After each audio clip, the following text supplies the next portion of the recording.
Já estamos de volta e hoje, você sabe, é dia de Claramente. Eu estou já conectada aqui com o Dr. César Vasconcelos. Tudo bem aí, doutor?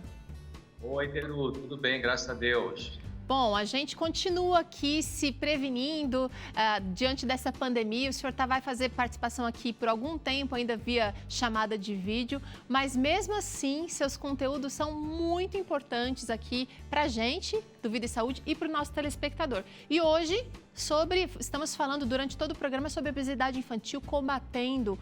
Hoje o senhor vai falar sobre a obesidade infantil, da adolescência e o aspecto ambiental, é isso? Vou falar sobre os aspectos psicológicos da obesidade, tanto na criança quanto no adolescente. Bom, além então dos fatores físicos, os pais precisam se atentar ao ambiente que muito pode contribuir para a obesidade nessas fases. Veja agora então no Claramente.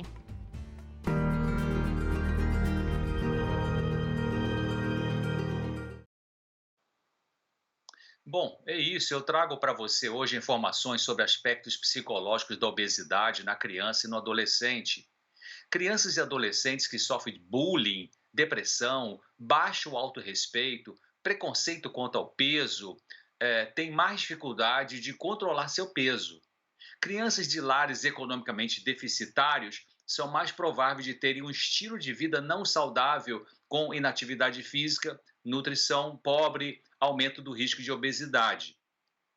É mais comum do que pensamos que pessoas, crianças, adolescentes ou adultos, terem tendência de comer demais devido ao que chamamos de fome emocional. Ou seja, alguns fazem isso como uma forma de conseguir conforto em momentos de dor emocional e outros comem demais com motivação de tornarem-se não atraentes.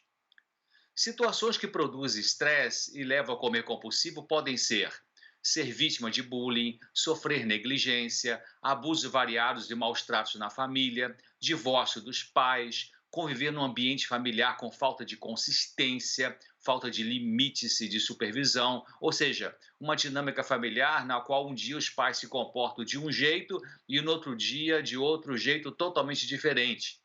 Um dia o pai ou a mãe grita descontroladamente com a criança e no outro dia abraça e beija. Além disso, maus hábitos de dormir, fadiga, recusa da prática de atividades físicas regulares na escola e em casa são riscos de obesidade. Existe um preconceito contra obesos, sendo esse um problema social. Pessoas com sobrepeso são frequentemente importunadas, humilhadas e isoladas. Por isso, para ajudar um obeso a perder o peso, não basta apenas usar estratégia de mudança de estilo de vida. Ela precisa ser ajudada, esse indivíduo obeso precisa ser ajudado em relação aos abusos que sofre. Abusos contra o obeso aumentam o estresse emocional, que conduz ao comer compulsivo como defesa da frustração. O medo de sofrerem bullying pode levá-los a se exercitarem menos e ficar menos tempo ao ar livre, permanecendo dentro de casa excessivamente, contribuindo então para o ganho de peso.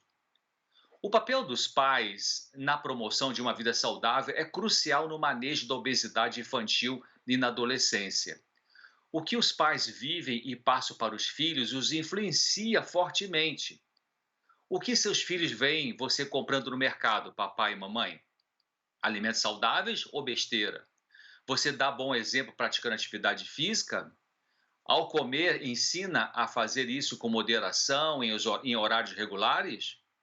Você, pai e mãe, dá bom exemplo sobre o uso do dinheiro? Manifesta carinho e respeito pelo seu cônjuge?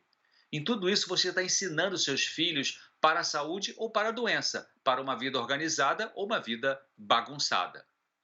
Estudos mostram que crianças e jovens sem uma rotina, cujos pais não são consistentes em suas atitudes, uma hora agindo de uma forma e outra hora atuando no oposto, como eu disse, vivendo numa família sem colocação de limites pelos pais e sem supervisão deles, estão em maior risco de obesidade.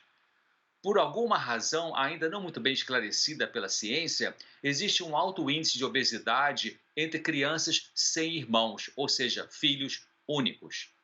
Filho único pode comer mais devido à solidão e tédio, ou os pais podem deixá-los ficar muito tempo em vídeos, em desenhos na TV, ao invés de praticar atividade física juntos com ele. Alguns pais podem exagerar que o filho seja excelente em algum esporte e isso causar uma aversão da criança ou do jovem para com esportes e exercícios físicos, se tornando sedentários em consequência dessa pressão.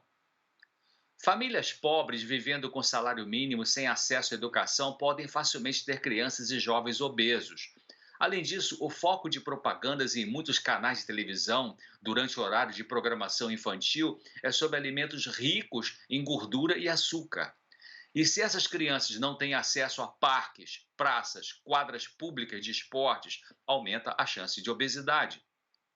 Crianças e adolescentes obesos podem experimentar sequelas psicossociais, incluindo depressão, isolamento social, discriminação, diminuição do autorrespeito, problema de comportamento, insatisfação com a imagem corporal, redução na qualidade de vida. Nem sempre fica claro se a depressão é a causa ou o resultado da obesidade. Ambos podem ser verdade. Em alguns casos depressivos, a pessoa perde o apetite, mas em outros ela ataca a geladeira, especialmente para coisas doces e carboidratos, porque o açúcar dá uma sensação de energia, que é um problema central na depressão. Quando a obesidade se torna crônica, a falha no controle do peso por longo tempo pode predispor a criança à depressão.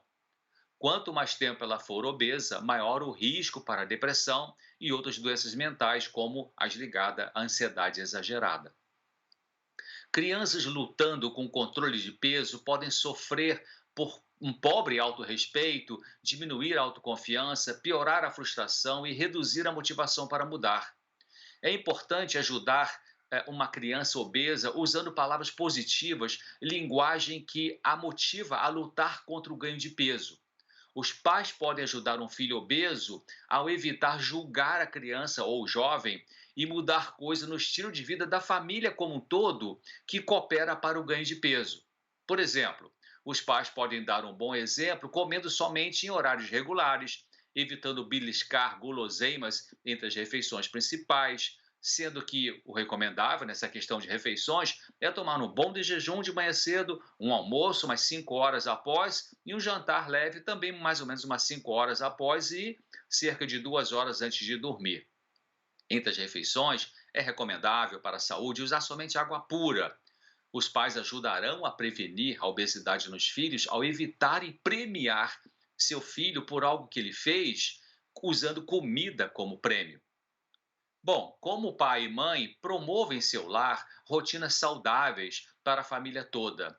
As crianças são muito beneficiadas emocionalmente quando os pais tomam refeições juntos com elas à mesa, quando conversam e interagem. Alguns estudos mostraram que quando a família tomava refeições juntos diariamente, isso contribuiu em reduzir em 12% a chance de obesidade, reduziu em 35% a probabilidade de surgir hábito desordenado de comer e aumentou em 24% a chance de comer alimentos saudáveis. Então, escolas públicas ou particulares podem contribuir no combate à obesidade infantil e da adolescência, fornecendo lanches nas cantinas dessas escolas, refeições ou merenda escolar com alimentos saudáveis. Então, evite, se você é dono de uma escola, ou se você trabalha numa escola pública, enfim, evite comercializar ou ter ali alimentos ruins para a saúde.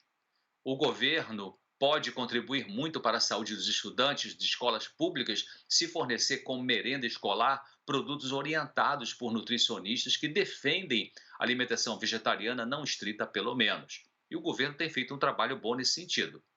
Então, eu agradeço à Sociedade Canadense de Pediatria por essas informações que eu compartilhei com você, obtida no Comitê de Vida Ativa Saudável e Medicina Esportiva, num trabalho dos doutores Niemann e LeBlanc. Espero você aqui no próximo Claramente. Até lá, se Deus quiser.